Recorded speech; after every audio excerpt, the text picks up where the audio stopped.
আব্দুর রহমান, আপনার নাম আব্দুর রহমান, কিন্তু আপনি একটু দেখতে কালো কুৎসিত, আপনি একটু কালো কুৎসিত।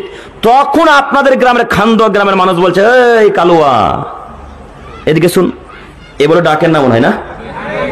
ডাকে। কারো যদি নাক টেরা থাকে তখন আমরা বলি, এই নাক টেরা শুন এদিকে, শুনি বলি কি কথা কি মিলছে? কথা না মিললে বলবেন। কেউ যদি ল্যাংরা থাকে তাহলে এই ল্যাংরা খোরা এদিকে শুন, বলেন না? না বলেন। আরো ইত্যাদি ইত্যাদি যত তার দুর্নামি নাম আছে, নোংরা নামগুলো আছে, তখন তাকে ওই নামে ডাকতে শুরু করেন। আচ্ছা, আব্দুর রহমানের বাপকে আকিকা দিয়ে তার নাম আব্দুর রহমান রাখেনি, তো আপনি কাপুরুষের বাচ্চা, কাপুরুষ তার বাপের নামটা পছন্দ করলেন না কেন? আপনি অশিক্ষিত বাচ্চা, অশিক্ষিত তাকে আব্দুর রহমান নামে ডাকলেন না কেন? আমার নাম আব্দুল করিম, এখন যদি আপনি আমাকে টেরা বলে ডাকেন তো আমার রাগ হবে না? আপনার নাকটা একটু টেরিয়া আছে, তো এখন যদি আপনাকে বলে এই নাক টেরা, তারপর রাগ হবে না? তো ওই লোকটার নাম তো আব্দুল জাব্বার আছে, ওর নাম তো আব্দুল সাত্তার দিয়েছে তার পিতা মাতা, ওর নাম তো আব্দুর রহমান দিয়েছে তার পিতা মাতা, তার ভাই বোন, আত্মীয় স্বজন, তার দাদা দাদি, তার নানা নানি। তো আপনি আব্দুর রহমান নাম না ডেকে তাকে ল্যাংরা খোলা বললেন কেন? এই বিদ্যা কে শিখালো? আপনি না এমএ পাস ছাত্র, আপনি না বিএড পাস ছাত্র, আপনার না বিদ্যা আছেন, আপনার না হায়া আছে? আপনার হায়াও নেই, আপনার বিদ্যাও নেই, আপনার বুদ্ধিও নেই, আপনার মানবতাও নেই। এই এমএ পাস ডিগ্রিকে খানদুয়ার ওই পদ্মা নদীতে পুঁতে দিয়েন, দিয়ে আবার মাদ্রাসা লালগোলা মাহাদুর সালাফি গিয়ে আবার বিদ্যা অর্জন করে খানদুয়াতে এসে আব্দুর রহমান নাম ডাকতে শুরু করবেন। লজ্জা হয় না কেন বাপ বেটার? হায়া হয় না কেন? শুধু কি বাপ বেটা লজ্জা হয় না, বাপেরও যে লজ্জা নাই?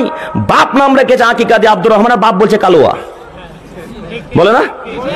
কত যে অশিক্ষিত বাপ আছে যারা তার নিজের ছেলের উপরে, নিজের আওয়াজ ঠিক আছে তো, নিজের ছেলের দুর্নামি নাম নিজেই তৈরি করে, করে না? আপনারা জানেন না মনে হয় না? কত এমন পিতা নিবেন, কত এমন পিতা নিবেন যেই পিতা নিজের ছেলের দুর্নামি নাম বের করে।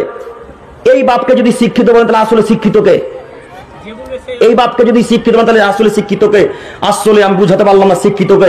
শিক্ষিত তো ওই ব্যক্তি যার নাম আব্দুর রহমান রাখার পরেও তাকে বলছে চেহারা, তখন তার বাপ বলবে এই বেটা দাঁত ভেঙে দেবো একেবারে, আমার ছেলের নাম আব্দুর রহমান নাই, তুই এবার নামে ডাকছিস তো দাঁত ভেঙে দেবো। এই কথা যে বাপ বলতে পারে তিনি হলে শিক্ষিত মানুষ। আপনি কেন আপনার ছেলে অন্য নামে ডাকবেন?